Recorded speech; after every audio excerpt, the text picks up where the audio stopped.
আসসালামু আলাইকুম। কেমন আছেন সবাই? আমার হাতে থাকা এই ফলটি চেনে না এমন লোক কিন্তু আসলে খুঁজে পাওয়া যাবে না।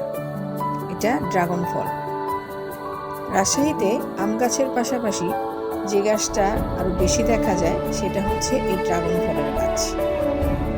যদিও ড্রাগন ফল অনেক খাওয়া, কিন্তু এভাবে ক্ষেত থেকে নিয়ে অর্গানিকভাবে কখনো আমি খাইনি। আর এই ড্রাগন গাছ এই প্রথম আমি সরাসরি দেখছি। এই জন্য দুটো মিলিয়ে এটার অনুভূতি কিন্তু অন্যরকম।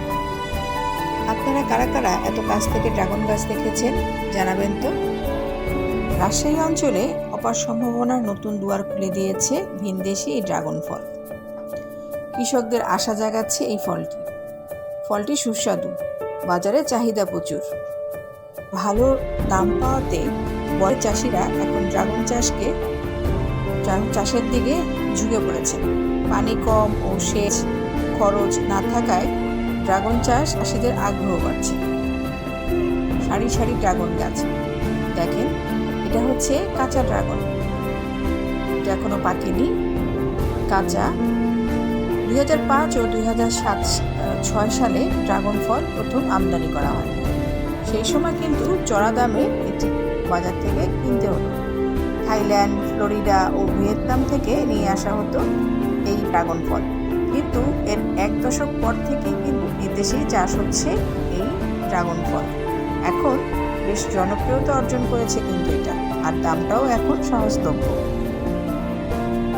ড্রাগন গাছের কোনো পাতা নেই, এটা এক ধরনের ক্যাকটাস জাতীয় গাছ। তবে এই গাছে ফুল ধরে, আর এই ফুল থেকেই হয় ড্রাগন ফল। এই গাছ সাধারণত 1.5 থেকে 2.5 মিটার পর্যন্ত লম্বা হয়, আর একটা ফলের ওজন কমপক্ষে 150 থেকে 600 গ্রাম পর্যন্ত হয়ে থাকে। এর বীজগুলো খুবই ছোট এবং কালো ও নরম। ড্রাগন গাছে সাধারণত এপ্রিল মাসে ফুল আসে, তবে কিছু কিছু ক্ষেত্রে আলো ব্যবহার করে সময় এগিয়ে আনা যায়। সাধারণত মে মাস থেকে নভেম্বর মাস পর্যন্ত ফল পাওয়া যায়। ড্রাগন হচ্ছে মরুভূমি এলাকার ফল। যেসব এলাকায় মাটি অধিকাংশ সময় শুষ্ক ও খরায় থাকে, সে সমস্ত এলাকায় ড্রাগন চাষ কিন্তু খুব উপযুক্ত।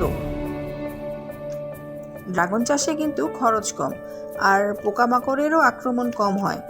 আবার অতিবৃষ্টিতেও এর কোনো ক্ষতি হয় না। এ কারণেই আগের থেকে এর চাষের চাহিদা বেড়েছে। ড্রাগন একটি কল্পিত প্রাণী, বিশেষ করে এশিয়া এবং ইউরোপের লোককথায় এটি পাওয়া যায়। কিন্তু এর নাম কেন যে ড্রাগন রাখা হলো আমি আসলে বুঝতে পারছি না।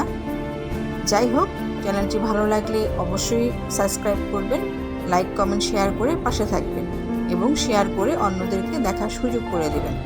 ভালো থাকুন, দেশের সাথে থাকুন, দেশকে ভালোবাসুন। এখন যেহেতু সময় খারাপ, সিজনাল অসুখ বিসুখ, সাবধানে থাকবেন।